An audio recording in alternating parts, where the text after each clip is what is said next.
اس کے بعد ان کو یہ سمجھ نہیں آ رہی تھی کہ حکومت کیسے چلانی ہے اور حکومت بچانی کیسے ہے، اور انہوں نے کہا جی اگر بچانا ہوا تو فوج بچا لے گی، اسٹیبلشمنٹ بچا لے گی، ہم نے کچھ نہیں کرنا۔ اس کی ریزن یہ ہے کہ پارٹی کے اندر سٹرکچر کوئی نہیں، کام کرنے کا پتہ نہیں ہے۔ مثال کے طور پہ آج پاکستان تحریک انصاف کی حکومت آ جاتی ہے تو یہی جو ان کی سب سے بڑی اسٹرینتھ ہم بات کر رہے تھے کہ یہ ون ممبر پارٹی ہے، بیسیکلی ون مین پارٹی ہے، اور ان کا نام عمران خان ہے، اس کو توڑ پھوڑ کا شکار کرنے کے باوجود اس کا اس طرح سے کچھ نہیں بگاڑا جا سکا۔ لیکن اگر آج یہ حکومت میں آ جاتی ہے کہ یہ حکومت چلا پائے گی؟ نہیں چلا پائے گی۔ اس کی ریزن ہے کون ہے ان کی معاشی ٹیم میں، کون ہے ان کی سیکیورٹی کے معاملات پہ، کون ہے ان کے کور ایشوز پہ بات کرنے کے حوالے سے، اور ان کے یعنی جو ایک تو مین ٹیم جو ہے، جو پارٹی کے لیے جو ساتھ چلنے والے لوگ تھے، اگر کسی نے کوئی بات کہہ دی، کسی نے خود کو بچانے کے لیے کوئی سٹیٹمنٹ دے دیا، تو یہاں یہ نہیں دیکھا گیا کہ فلاں کی کتنی خدمات ہے، انہوں نے کہا یہ غدار ہے، اس کو سائیڈ پہ کر دیں۔ اور یہاں پر اس وقت بھی موجود لوگ جو تحریک انصاف کے بیٹھے ہوئے ہیں، کور کمیٹی میں بھی بیٹھے ہوئے ہیں، وہ اوورسیز میں جو ان کے پارٹی کے اراکین ہیں ان سے بہت تنگ ہیں۔ وہ یہ کہتے ہیں کہ یہ باہر بیٹھ کے ٹویٹر پہ انقلاب لانا چاہتے ہیں، وہاں بیٹھ کے یہ ہماری بھی بیشنگ کر رہے ہوتے ہیں اور یہ مجبور کر رہے ہوتے ہیں جی اداروں کے خلاف کھڑے ہو جاؤ، فلاں کر دو، خود بھی IMF کے باہر پہنچ جاتے ہیں، اور وہ وہاں بیٹھ کے انقلاب لانا چاہتے ہیں۔ وہ پاکستان آئے نا، پاکستان آ کے انقلاب لائیں، پاکستان کی سیاست سے متعلق بات ہو رہی ہے۔ تو یہاں ان کی کور کمیٹی کے بہت سے لوگ یہ کہتے ہیں کہ یہ جو اوورسیز میں بیٹھے ہوئے پارٹی کے لوگ انقلاب لانا چاہ رہے ہیں، وہ یہاں کے محرکات کو نہ سمجھتے ہیں، اور وہ جو بات کرتے ہیں ایک مقبول بات کر دیتے ہیں۔ وہ صرف سوشل میڈیا کی حد تک جو ہے چیزیں چل رہی ہیں، گراؤنڈ کے اوپر اگر پارٹی کے سٹرکچر، فیصلہ سازی کو دیکھیں تو اور اس میں کچھ نہیں ہے۔ اور یہی وجہ ہے کہ ہم کہتے ہیں نا کہ حکومت میں آ جائیں گے تو حکومت چلانی کیسے ہے؟ پھر وہ اسٹیبلشمنٹ کے آگے ہاتھ پھیلانا پڑنا ہے، پھر وہی اسٹیبلشمنٹ کو کہنے آپ وہ لیجسلیشن کروا کے دیں، ہماری فائل پارلیمنٹ میں موو کروائیں، یہ منظور کرائیں، تحریک عدم اعتماد ناکام بنائیں، ہمارا فلانا سینیٹر منتخب کرا دیں۔ تو پارٹی خود کیا کر رہی ہے؟ صرف مقبولیت کا کیا کرنا ہے؟ صرف مقبولیت تو آ گئی، آپ کے پاس سیٹیں بھی سب سے زیادہ آ گئیں، وہ مقبولیت اقتدار میں ٹرانسلیٹ نہیں ہو سکی تو اس کا فائدہ کیا؟ آپ کے کارکن مشکل میں ہیں، آپ پھر محاذرائی پہ جانا چاہتے ہیں، آپ پھر بیٹھ کر بات کرنے کے لیے تیار نہیں ہیں، تو اس کے نتیجے میں پارٹی کے جو آنے والے دن ہیں مجھے تو وہ اسی طرح نظر آ رہے ہیں پاکستان تحریک انصاف کے۔ ٹھیک ہے عادل صاحب، جس طرح سے آپ کہہ رہے ہیں کہ کارکنان کو جو ہے ان کا حق ہی نہیں دیا جا رہا، بالخاص صاحب جس طرح سے ہم دیکھ رہے ہیں ماضی میں بھی فیصل واڈا صاحب جو ہیں وہ اشاروں کنایوں میں کہتے رہے ہیں تحریک انصاف کو نقصان پہنچانے والے کرداروں کا وہ ذکر بھی کرتے رہے ہیں۔ آج ہم نے پھر دیکھا، پھر وہی آوازیں اٹھ رہی ہیں جیسے کہ پارٹی میں منافق ہیں، آستین کے سانپ موجود ہیں۔ کون افراد ہے پارٹی میں جو کہ اپنے فیصلے مسلط کر رہے ہیں؟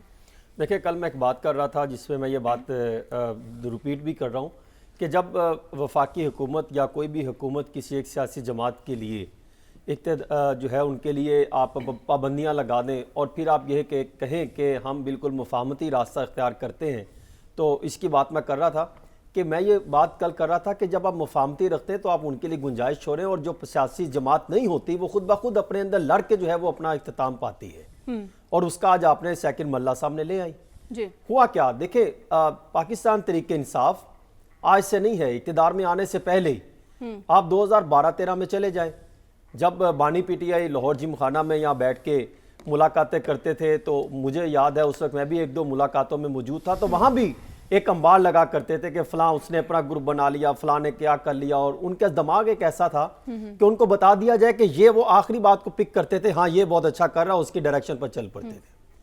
وہ معاملہ ایسا چل نکلا کہ جب وہ حکومت میں تھے تو اس وقت بھی جب ملاقاتیں ہوتی تھی تو ہم یہ بات رکھتے تھے کہ آپ کی پارٹی میں اختلافات ہیں، کوئی منظم پہلو ہمیں نہیں دیکھنے کو مل رہا، بالکل ون سائیڈڈ آپ حکومت بھی چلا رہے ہیں، ون سائیڈڈ آپ کے ایک پارٹی چلانے کا بھی ایک طرز عمل ہے، اس میں کم از کم آپ تھوڑی بہتری لائیں، تھوڑا جمہوری طرز عمل بھی اختیار کرنا چاہیے۔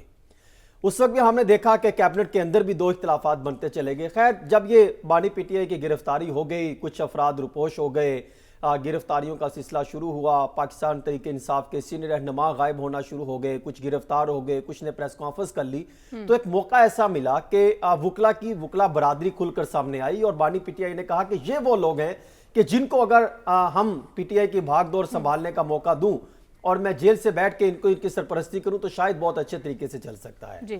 پھر ایک وقت آیا کہ انہوں نے آ کے کہا کہ ہم ہی پی ٹی آئی کے سارا کچھ ہیں, ہمارے پاس ہی پی ٹی آئی کی بھاگ دوڑ آ گئی ہے, اور کر کے انہوں نے پی ٹی آئی کو ہائی جیک کر کے ایک قسم کے انڈائریکٹلی یا ڈائریکٹلی کرنا شروع کر دیا, اور پھر چھوٹے چھوٹے گروپ نکلنا شروع ہو گئے. کوئی وکلا برادری کا کے پی سی کی نکل آیا, کوئی پنجاب سے آ گیا, کوئی کہاں سے آ گیا, کچھ کو اپنے ٹولے بنا کے اپنی گروپنگ بنا لی. اس کے بعد ہوا یہ کہ پی ٹی آئی کے اندر جب جو سیاسی رہنما تھے جن کا سیاست سے تعلق تھا, بیک گراؤنڈ سیاسی تھی, وہ کسی حد تک جب ان کو کسی گنجائش ملی, راستہ میں نکلا اور وہ باہر آنا شروع ہوئے, تو پھر یہ دیکھنے کو ملا کہ انہوں نے آ کے کہا یہ تو ہائی جیک کیوں ہے وکلا برادری نے, جن کا سیاست سے لینا دینا ہی کوئی نہیں ہے, انہوں نے دراریں ڈال کے رکھ دی ہیں. تو وہ کوشش کرتے رہے. اب تین چیزیں سامنے آ رہی ہیں. ایک یہ جو ذاتی مفادات ہیں, اور دوسرا حکومت جو بنی ہے خیبر پختونخوا میں, اس میں حصے داری ہے. ہر گروپ چاہتا ہے, ہزارہ والا گروپ چاہتا ہے, اسد کیسر والا گروپ چاہتا ہے, پھر شیر افضل مروت والا گروپ, ہر گروپ چاہتا ہے کہ کسی کو ان کو کوئی نہ کچھ حصہ اچھا ملے. اور تیسرا جو ہے وہ افراد ہیں جو کہتے ہیں ہم نے پارٹی کے لیے قربانیاں دیں اور آپ نے ہم کو نظر انداز کر دیا, آپ نے ہمیں کسی کمیٹی میں نہیں ڈالا, آپ نے ہمیں ترجمانوں کی فہرست میں نہیں ڈالا. ہوا کیا, جو 29 مارچ کو کور میٹنگ ہوئی تھی ان کی پی ٹی آئی کی, اس میں شبلی فراز صاحب بھی تھے. انہوں نے بھی سخت جملے استعمال کیے اور کہا کہ یہ کیسے ہو سکتا ہے کہ میں بانی پی ٹی آئی سے ملنے کے لیے ایک بندے کے تلے مینتے کروں. میں ایک سینئر سیاستدان ہوں, سابق وفاقی وزیر رہ چکا ہوں, ایک خان کا بہت قابل اعتماد جو ہے میں بندہ ہوں. یہ کیسے ہو سکتا ہے کہ آپ مجھے بالکل سائیڈ لائن کر دیں اور آپ نے ہائی جیک کر لی ہے. خیر انہوں نے کوشش کر کے بانی پی ٹی آئی سے ملاقات کی. ملاقات کرنے کے بعد انہوں نے ساری ردات سامنے رکھی کہ پی ٹی آئی تو بالکل ختم ہوتی چلی جا رہی ہے. آپ جو ڈائریکشن دیتے ہیں آگے, تو شیر افضل مروت نے اپنے الگ سوشل میڈیا جو ہے پیرلل کھڑا کیا ہوا ہے, اپنی گروپنگ بنا رکھی ہے سیاست کے پی ٹی آئی کے اگینسٹ, اور پھر ان کے پوزیٹیو مختلف گروپ بنا رکھے ہیں. انہوں نے ایک پوری کہانی سنائی. اس کے بعد اس ترجمانوں کی فہرست سے شیر افضل مروت صاحب کو نکال دیا گیا. انہوں نے کہا جی اب آپ نکلیں. وہ سیاسی کمیٹی میں شامل ہو گئے. اب جب سیاسی کمیٹی بنی, ایک تو وہ معاملہ ختم ہو گیا, ان کو میسیج دے دیا. اس کے بعد انہوں نے کہا جی اب ان کو آہستہ آہستہ سائیڈ لائن کرنا شروع کر دیا گیا. اب مین دو چار رہ گئے, عمر ایوب اور شبلی فراز صاحب. اب آ جائے کہ جب ان کی جو کمیٹی بنی, 18 رکنی جو کمیٹی بنی ہے سیاسی کمیٹی, 14 رکنی سیاسی کمیٹی کا جو اعلان کیا گیا, اس میں کچھ ایسے افراد کو ڈالا گیا جن کی یا تو نہ تو قربانیاں انہوں نے دی پی ٹی آئی کے لیے اس طرح جس طرح جو آج سیاستدان بول رہے ہیں اور بات کر رہے ہیں, جس میں جو ہے کئی سیاستدان شہریار افریدی یہ بات کر رہے ہیں جو ہے, اور دیگر بات کر رہے ہیں. وہ کہتے ہیں کہ یہ کون ہے, حافظ فرد کہاں سے آ گیا.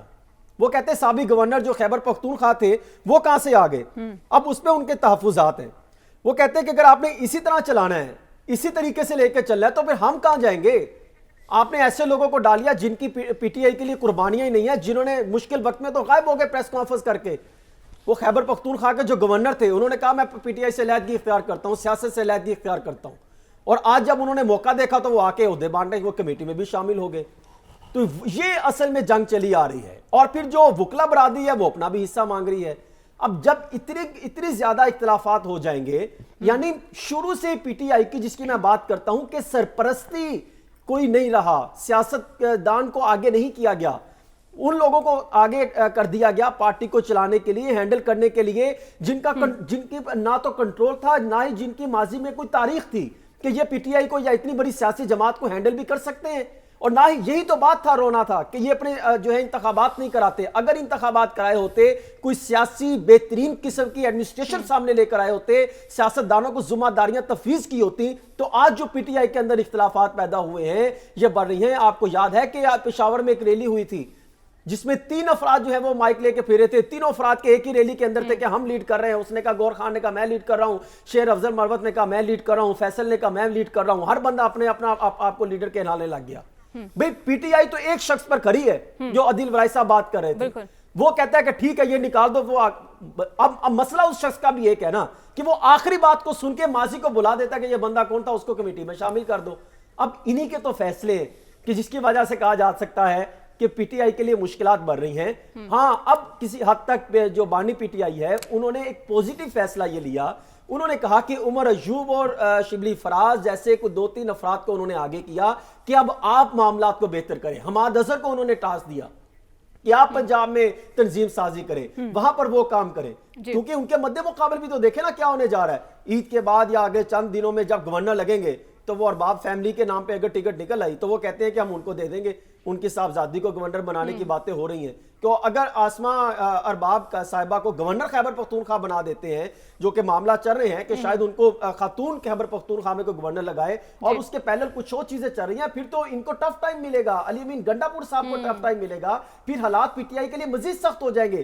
حکومت تو چاہتی ہے نہ احتجاج ہو نہ پروٹیسٹ ہو, اور ہم کسی کو 2 نمبری برداشت نہ کریں, کوئی ایسا کوئی طرز عمل نہ برداشت کیا جائے کہ جو حکومت کے مخالف ہو. ان کو بھی یہ چاہیے کہ یہ اپنے اختلافات ختم کرے. اگر ایسے ہی چلیں گے تو یہ پارٹی مجھے آئندہ زیادہ دیر چلتی بھی دکھائی نہیں دے گی. حسن صاحب ٹھیک ہے. اسد صاحب جس طرح سے ہم دیکھ رہے ہیں, حسن صاحب بھی بتا رہے تھے, عدیل صاحب بھی بتا رہے ہیں, جس طرح سے پارٹی میں ایک ضد بازی جو چل رہی ہے اور پی ٹی آئی کے اپنی صفوں میں بڑھتے ہوئے جو اختلافات ہیں, اس طرح سے یہ تو حکومت کو زیادہ مضبوط تر بنا رہے ہیں.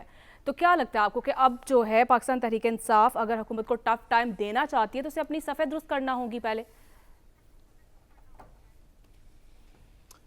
دیکھیے, میں نے اپنے دوستوں کی بات سنی اور انہوں نے بنیادی طور پہ 2 پوائنٹس دیے جس کے اوپر آپ نے سوال پوچھا. پہلا یہ کہ پی ٹی آئی جب گورنمنٹ میں تھی, عدیل صاحب نے فرمایا کہ پی ٹی آئی جب گورنمنٹ میں تھی تو وہ اسٹیبلشمنٹ کے کندھوں پہ یا کسی تیسری طاقت کے کندھوں پہ لیجسلیشن بھی کرتی تھی, دیگر چیزیں بھی کرتی تھی. اور جب اس تیسری طاقت نے, ہم اس کو اسٹیبلشمنٹ نہیں کہتے کیونکہ لوگ اس سے صرف فوج کو سمجھتے ہیں, ہم ایک non political out side power کہہ دیتے ہیں جس میں بہت سارے انسٹیٹیوشنز یا سوسائٹی کے ممبرز ہو سکتے ہیں, کہ جب انہوں نے سپورٹ کرنا چھوڑ دیا, وہ نیوٹرل ہو گئے, تو اس کے بعد لیجسلیشنز وغیرہ بھی نہیں ہو سکیں. یہ بات بالکل درست ہے, اس کے اندر یہ 100% بات درست ہے.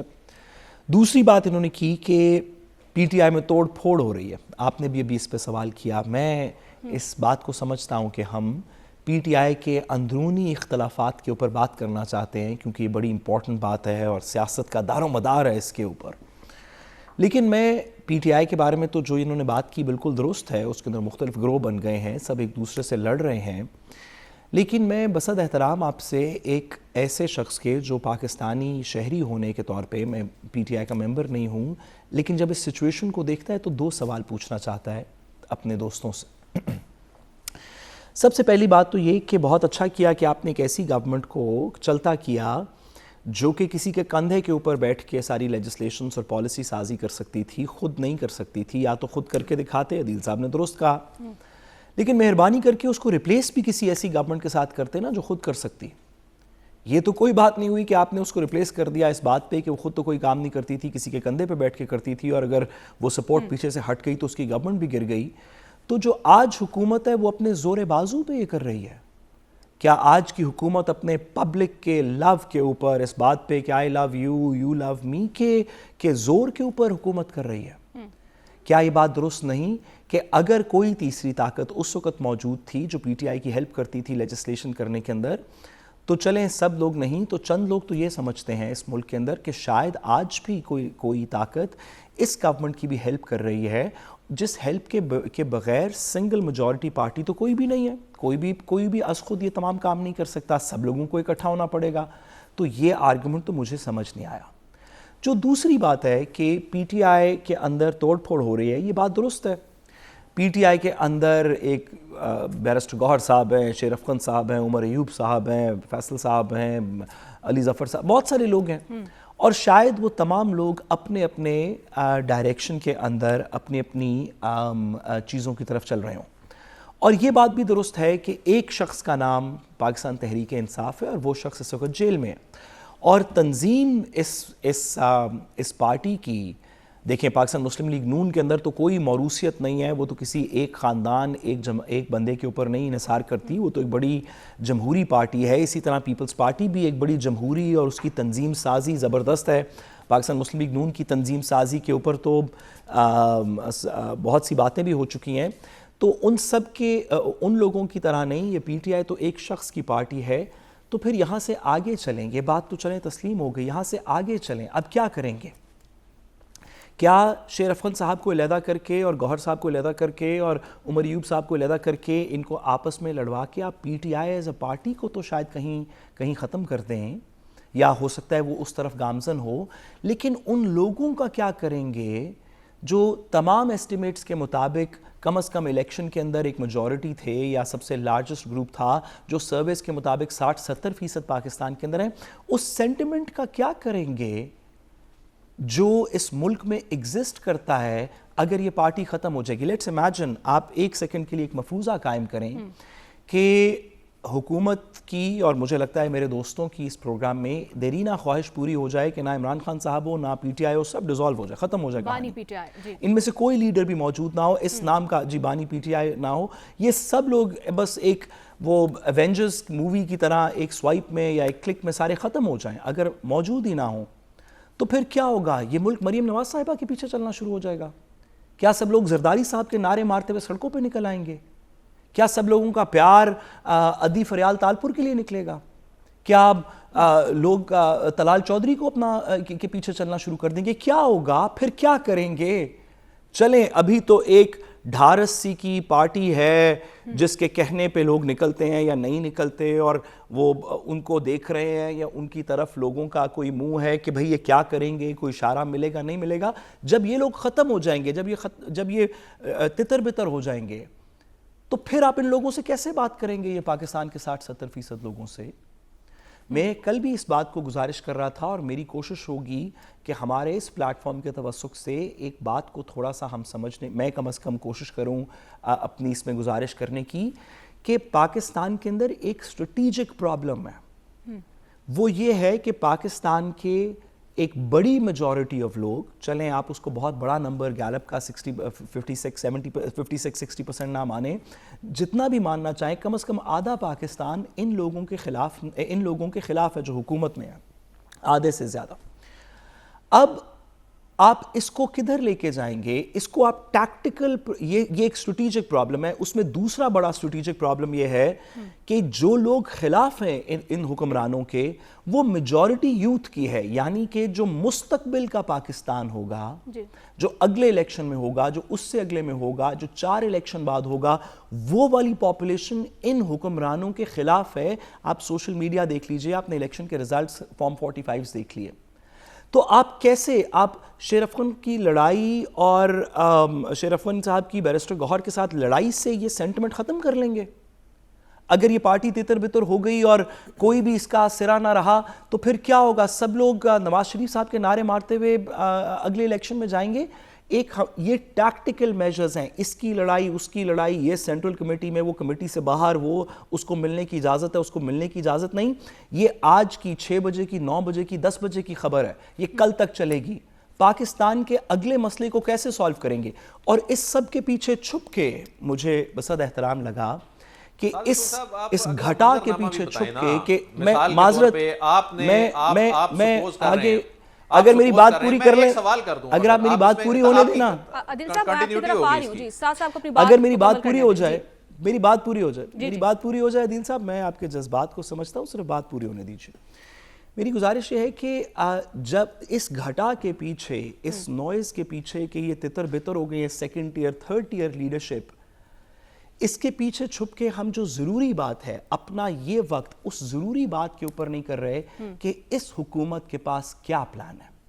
اگر یہ حکومت پلان دے دینا تو پی ٹی آئی کو تتر بتر ہونے کی ضرورت بھی نہیں ہوگی۔ ان کے پاس تو کوئی پلان نظر نہیں آ رہا، جیسے کہ آپ کہتے ہیں۔ آپ دے دینا اپنا، آپ معیشت کا بتائیں کیا کریں گے، بتائیں کہ اسحاق ڈار صاحب کی فورن پالیسی کیا ہے، بتائیں کہ انڈیا کے پرسپیکٹیو کے اندر ہم کیا بات کر رہے ہیں، بتائیں کہ انٹرنیشنل میڈیا میں کوئی بات کریں نا آگے کی۔ عادل صاحب، جس طرح سے صاحب یہ کہہ کہ شیر افغان صاحب کی اور بیرسٹر گوہر کی لڑائی ہوگی، اس سے کیا فرق پڑے گا؟ دیکھیں سعد رسول صاحب نا آدھا سچ بولتے ہیں، اس میں کوئی شک نہیں ہے کہ پاکستان تحریک انصاف اس وقت ایک مقبول ترین سیاسی جماعت ہے۔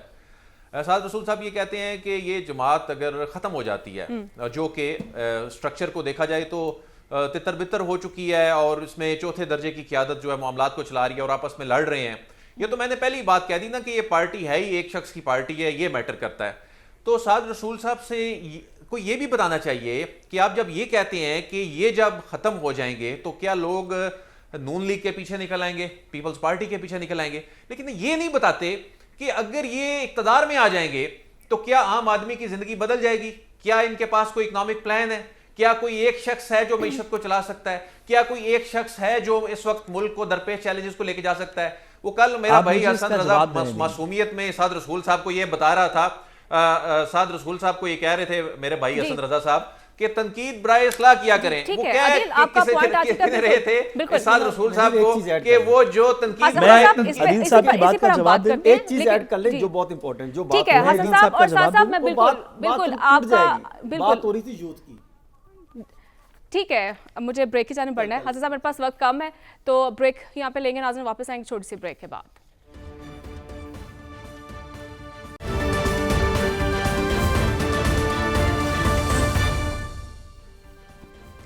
Welcome back. نازی صاحب آپ کچھ کہنا چاہ رہے تھے بریک سے پہلے عادل صاحب کی بات پر؟ جی میں ایسی چھوٹی سی گزارش کرنے کی جسارت کرنا چاہ رہا تھا. جی اور مجھے یقین ہے کہ اس میں مسئلہ یہ ہے کہ میں ماضی میں بھی یہ بات سمجھا نہیں سکا. میرے کچھ گفتار میں کچھ کمی ہوگی تو میں کوشش کرتا ہوں ایک دفعہ پھر سے ادنا سی کہ سمجھانے کی کوشش کروں یا اپنی بات کرنے کی کوشش کروں. عدیل صاحب نے کہا کہ یہ تو وہ تسلیم کرتے ہیں کہ اس حکومت کے پاس کوئی پلان نہیں ہے. اس بات کو تو عدیل صاحب ملٹیپل ٹائمز تسلیم کر چکے ہیں. اب وہ یہ کہنے سے قاصر ہیں کہ اس حکومت کے پاس کیا پلان ہے. یہ وہ کہتے ہیں کہ آپ بتائیں کہ دوسری سائیڈ پہ کیا پلان ہے. یہ ایسے ہی ہے کہ ایک بندہ کہے کہ تم نے چوری کیا، دوسرا کہے کہ اچھا میں نے کی ہے لیکن تم بھی کیتی ہے. آپ نے کہا ملٹیپل سن تو لیں بات. میں نے آپ کی آپ خود ہم یہاں بیٹھ کے غلط بیانی نہ کیا کریں نا. آپ غلط بیانی خود اپنے الفاظ جو ہیں وہ دوسروں کے منہ میں ڈالتے ہیں. دیکھیں ہم یہاں پر بیٹھ کے یہ ایک بات کرتے ہیں جس پہ ہمارا ایک کنسنسس بھی ہوتا ہے کہ معیشت کے معاملات جو ہیں وہ ریاست چلا رہی ہے اور حکومت کو ریاست کے ساتھ مل کر چلنا ہے اور نیشنل سیکیورٹی کا معاملہ ہے. اس پہ سیاست نہیں ہو سکتی. اس پہ جو پلان ہے مل جل کے آپ اپنی مرضی کا، یہی آپ لوگوں کا مسئلہ ہے نا. آپ لوگ اپنی یہ پاپولر بات کے چکر میں ایسی بات گھڑ کے دوسرے کے منہ میں ڈال دیتے ہیں اور اس کو پھر آپ اتنے کانفیڈنس سے آگے بڑھ رہے تھے یہ بات کہتے ہوئے جی. اور اس پہ سب نے یقین کرنا تھا کہ جی عدیل یہی کہہ رہا ہے یا حسن یہی کہہ رہا ہے. آپ نے اپنی مرضی سے یہ بات کہہ دی. وہ بھائی فیکٹس جو ہیں ان کو ڈسٹارٹ نہ کیا کریں. اب آپ جاری رکھیں. جی سعد صاحب، عادل صاحب کہہ رہے ہیں آپ لوگوں کا یہی مسئلہ ہے. جی سعد صاحب اگر کوئی بات رہ گئی ہو تو ایک دفعہ کر لیں، پھر مجھے جواب دینے کا موقع دیجئے. میں پھر سے اپنا وقت آپ اگر غلط بات کریں گے تو پھر مجھے دوبارہ بات کرنی پڑے گی. آپ اپنی بات کیا کریں. آپ وہ سامنے رکھا کریں. آپ دوسرے سے متعلق غلط بات ایٹریبیوٹ کرتے ہیں تو پھر جس سے متعلق کر رہے ہوں گے وہ تو بیچ میں بات کرے گا نا. ٹھیک ہے عادل صاحب، سعد صاحب کی بات بھی سن لیں آپ. جی سعد صاحب کوئی رہ گئی بات؟ میں عدیل صاحب کو اپنا وقت دینا چاہتا ہوں. لوگ دیکھیں کہ اس طرح کی بات پہ غصہ کیسے چڑھتا ہے. اب دو باتیں عدیل صاحب آپ کی رہ گئی. میں پچھلی بات پہ آتا ہوں. لیکن جس تضحیک آمیز طریقے سے آپ نے کہا آپ جیسے لوگوں کا یہ مسئلہ ہے، یہی وہ سینٹیمنٹ ہے جس کی ہم بات کر رہے ہیں. عدیل صاحب ہم جیسے گمراہ بدتمیز لوگوں کا جو آپ کی باتوں کو اپنے کسی الٹیریئر موٹیو کے لیے موڑ کے کبھی سوشل میڈیا پہ بیان کرتے ہیں، کبھی کہیں اور بیان کرتے ہیں. سنیں تو صحیح صرف ایک پاپولر نیریٹو بنانے کے لیے خود کو، چونکہ دوسرے کو بدتمیز ثابت کرنے کے لیے خود کو گمراہ بھی کہہ لیا. اور سعد رسول صاحب کہ وہ ایک پاپولر بات کر سکیں. اور اب مجھے نہیں پتا کہ وہ اپنے بارے میں ٹھیک کہہ رہے ہیں. میں نے آپ کے الفاظ میں اب تو میں نے آپ کے منہ میں کوئی الفاظ نہیں ڈالے. آپ پلیز ری پلے کر لیجئے. آپ نے کہا ان جیسے لوگوں کا یہ مسئلہ ہے. اگر یہ آپ کے الفاظ نہیں تو مہربانی کر کے معذرت آن ایئر کریں. میں آپ کے منہ میں الفاظ نہیں ڈال رہا. میں کہہ رہا ہوں یہ جو سینٹیمنٹ ہے نا کہ ایک دوسرے پاکستانی کو ان جیسے لوگوں کا مسئلہ کہیں، یہی سینٹیمنٹ ہے جو ہماری سیاست کے اندر ساری چیز کو کھریت رہا ہے. یہی سینٹیمنٹ ہے جو ایک دوسرے کو دشمن دیکھتا ہے، سیاسی مخالف نہیں کرتا. آپ اپنی بات کریں نا. نہیں میں آپ کو پاکستان تحریک انصاف کے کارکنوں سے کیوں جوڑ رہے ہیں؟ جب بات آپ سے متعلق ہو رہی ہوتی ہے تو آپ کو پاکستان تحریک انصاف کا یوتھ ونگ کیوں سمجھنا شروع ہو جاتے ہیں؟ عادل صاحب سعد صاحب کو تو بات مکمل کرنے دینا آپ. جی عدیل صاحب تھوڑا سا پانی پئیں، بات کو سن لیں.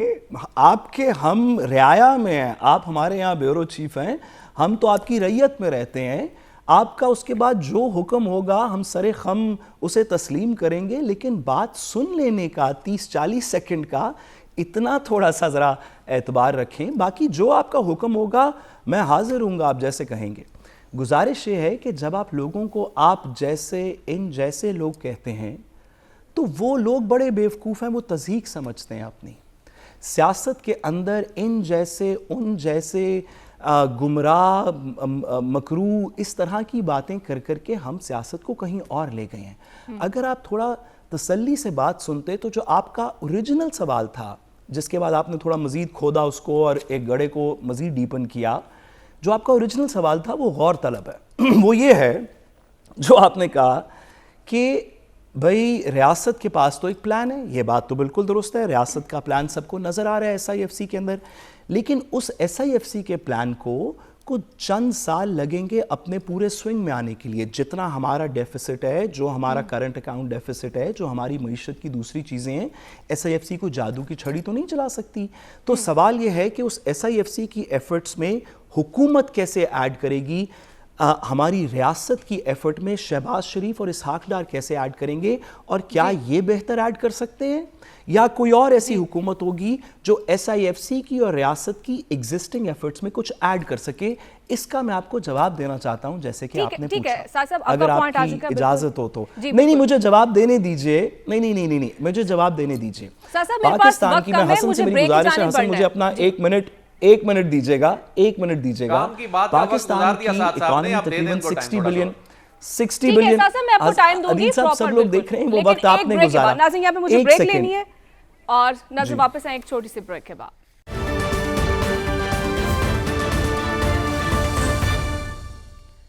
ویلکم بیک ناظرین. صاحب معذرت, مجھے بریک کی جانب جانا تھا. جی اپنی بات آپ مکمل کر لیں. بات بڑی سمپل سی ہے جی کہ پاکستان کی اکانومی کو چلانے کے لیے ہمیں تمام معیشت کے ایکسپرٹس بتاتے ہیں کہ تقریباً $60 بلین کی ضرورت ہے. ان $60 بلین کو ہم نے ہر سال پورا کرنا ہے. ایس آئی ایف سی کے اور دیگر ریزلٹس ہو سکتا ہے 6 سال بعد آئیں, 2 سال بعد آئیں, تو ہم نے آج پورا کرنا ہے.